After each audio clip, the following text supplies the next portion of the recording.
देखा जाए तो दोस्तों प्रचलन को देखते हुए लोग इन दिनों गुरु बना लेते हैं और समझ ही नहीं पाते हैं कि वास्तव में गुरु क्या है और किसे बनाया जाना चाहिए। इस कारण उनके साथ धोखा होता है। आज का युग कलयुग है दोस्तों। आज के युग में सतयुग वाले महापुरुष मिल पाना ही असंभव सी बात लगती है।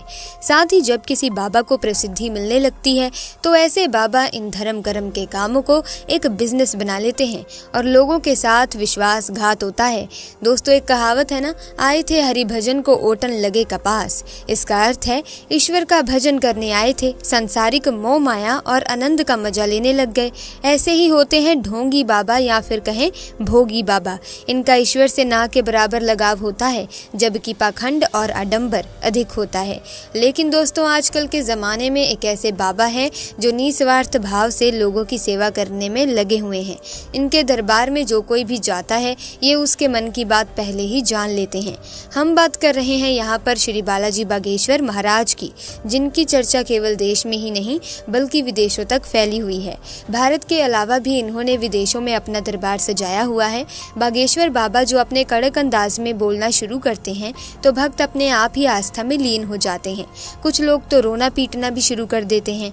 लेकिन इन सब चीजों के पीछे सच्चाई क्या है और क्यों लोग बाबा के सामने आते ही सब कुछ भूल जाते हैं? क्या सच में बागेश्वर धाम के पास दिव्य शक्तियां हैं या फिर इनका असली चेहरा कुछ और ही है?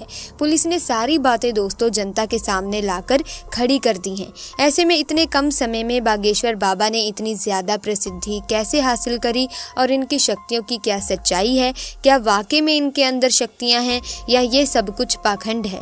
आइए जानते हैं आज की इस वीडियो में। दोस्तों सबसे पहले तो आपको बता दें कि बागेश्वर धाम सरकार का असली नाम धीरेन्द्र कृष्ण शास्त्री है।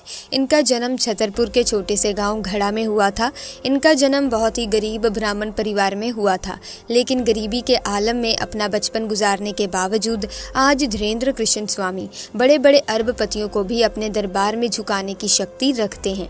कहा जाता है कि धीरेन्द्र कृष्ण स्वामी हनुमान जी के परम भक्त हैं और 12 साल की छोटी सी उम्र से ही इन्होंने बालाजी यानी कि हनुमान जी की सेवा शुरू कर दी थी।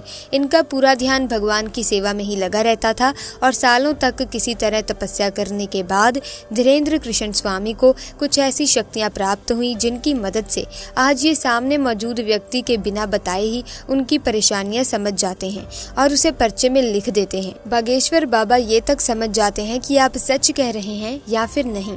इनके द्वारा लिखा एक एक शब्द 100% सत्य होता है, जिसका सबसे बड़ा प्रमाण ये है कि आज तक कोई भी इन्हें झूठा साबित नहीं कर पाया। दोस्तों बालाजी के इस धाम में मंगलवार को भक्तों की भीड़ उमड़ती है और लोग बालाजी के दरबार में अपनी अर्जी लगाते हैं। बागेश्वर धाम में पर्ची लगाने की प्रक्रिया बेहद सरल है। यहाँ आपको एक पर्ची पर अपनी समस्या लिखकर उसे लाल कपड़े में नारियल के साथ बांधकर यहाँ परिसर में रखना होता है। यहाँ पर आपको लाल, पीले और काले कपड़े में बंधे हुए नारियल मिल जाएंगे। इसके पीछे की वजह यह है कि अगर आपकी अर्जी सामान्य है तो लाल कपड़े में नारियल बांधें, अगर शादी विवाह से जुड़ी अर्जी है तो नारियल को पीले कपड़े में बांधें और अगर अर्जी प्रेत बाधा से जुड़ी हुई है तो नारियल को काले कपड़े में बांधें। इसके साथ ये भी कहा जाता है कि अगर आप यहाँ आकर ऐसा नहीं कर सकते तो अपने घर पर ही पूजा स्थल में नारियल के साथ अपनी अर्जी लगा सकते हैं। ऐसा विश्वास है कि घर पर लगी अर्जी भी बालाजी सुन लेते हैं। आचार्य धीरेन्द्र शास्त्री बताते हैं कि अगर आपने अर्जी सच्ची श्रद्धा से लगाई है और आपकी अर्जी स्वीकार हुई है तो आपके सपने में लगातार 2 दिन तक बंदर दिखाई देंगे। केवल एक दिन बंदर दिखाई दे तो ये माना जाता है कि आपकी अर्जी पहुंच चुकी है। अर्जी के स्वीकार होने पर घर के किसी सदस्य को सपने में 2 दिन तक बंदर दिखाई देंगे। अगर आपकी अर्जी स्वीकार नहीं हुई हो यानी कि आपको सपने में बंदर ना दिखे तो फिर से मंगलवार को ये उपाय करने होंगे। इन उपायों को 2 से 3 मंगलवार तक दोहराने से आपकी अर्जी अवश्य स्वीकार होगी। दोस्तों ऐसे में इनके पंडाल में अर्जी लगाने आए एक युवक की कहानी आजकल काफी चर्चा में चल रही है।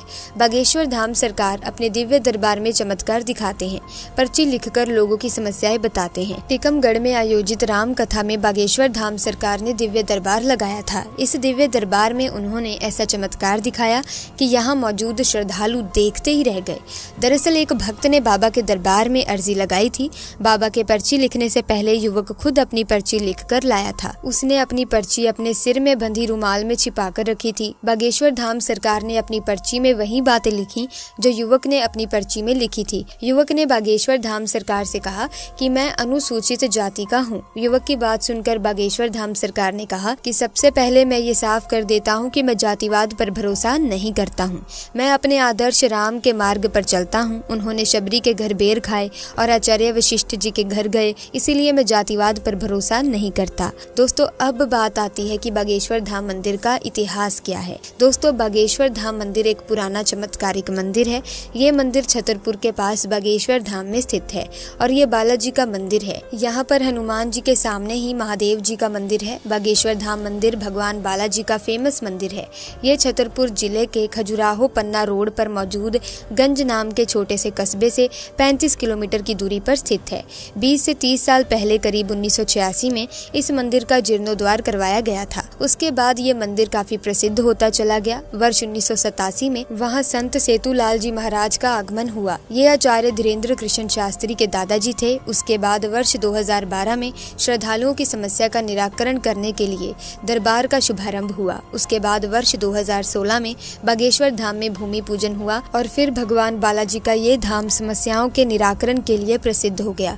दोस्तों, ये भारत का एकमात्र स्थान है जिसने साइंस और टेक्नोलॉजी को भी हिलाकर रख दिया है और सोचने पर मजबूर कर दिया है कि आखिर ऐसा कैसे हो सकता है। क्योंकि अगर बागेश्वर धाम के महाराज धीरेन्द्र शास्त्री से पूछें तो वो यही कहते हैं कि ये सब कुछ तो बालाजी और उनके दादाजी की कृपा से मुमकिन हो पाता है। वो खुद कुछ भी नहीं करते। लेकिन अगर आप हमारी बात माने तो ये सब कुछ धीरेन्द्र शास्त्री के कठोर परिश्रम से ही संभव हो पाया है। 12 साल की छोटी सी उम्र में जहाँ बच्चे अपने घर का पता नहीं बता पाते, उस उम्र में ये दिन भर हनुमान चालीसा का पाठ किया करते थे और इस नियंत्रण जाप ने इनकी बुद्धि को इतना ज्यादा प्रबल बना दिया कि आज ये उस स्तर पर पहुंच गए हैं जहां इन्हें लोगों की बात को समझने में रत्ती भर भी समय नहीं लगता और ये जो कुछ भी कह देते हैं वो पत्थर की लकीर हो जाता है जिसका सच होना तय है। और इसीलिए इसके एक या दो नहीं बल्कि इसके कई सारे एग्जाम्पल्स दिए गए हैं। लेकिन दोस्तों, इनके दरबार में आया हुआ भक्त सच्चे मन से ही आया हो ये भी जरूरी नहीं है, क्योंकि कुछ लोग अपनी बुरी नीयत को पूरा करने के लिए भगवान का सहारा चुनते हैं और जब इनके दरबार में ऐसा कोई इंसान आता है तो ये दूर से ही उन्हें पहचान कर उनके मन की गंदगी को लोगों के सामने साफ जाहिर करते हैं ताकि कोई भी ईश्वर के दरबार में बुरी नीयत के साथ ना आए। ऐसे में दोस्तों, आप हमें कमेंट्स में जरूर बताना कि क्या आप पहले कभी बागेश्वर धाम गए हैं। अपना जो एक्सपीरियंस है हमारे साथ कमेंट्स में जरूर शेयर कीजिएगा। साथ ही अगर आप भी बालाजी महाराज के सच्चे भक्त हैं तो कमेंट सेक्शन में पूरी श्रद्धा के साथ जय बालाजी महाराज का जयकारा जरूर लगाइएगा ताकि बालाजी की कृपा से आपके ऊपर जो भी मुसीबतें हैं, मुश्किलें हैं या आप असफल हो रहे हैं या घर में किसी भी प्रकार की तंगी है या फिर दोस्तों घर में कलह कलेश का माहौल रहता है, नकारात्मक ऊर्जा है, किसी भी प्रकार की समस्या से आपको निजात मिल जाए। तो दोस्तों, आज की वीडियो में बस इतना ही। अगर वीडियो अच्छी लगी वीडियो को लाइक करें, शेयर करें और साथ ही चैनल को सब्सक्राइब करके बेल आइकन को प्रेस कीजिए ताकि आने वाली नई वीडियोस की अपडेट आपको मिलती रहे। Thanks for watching.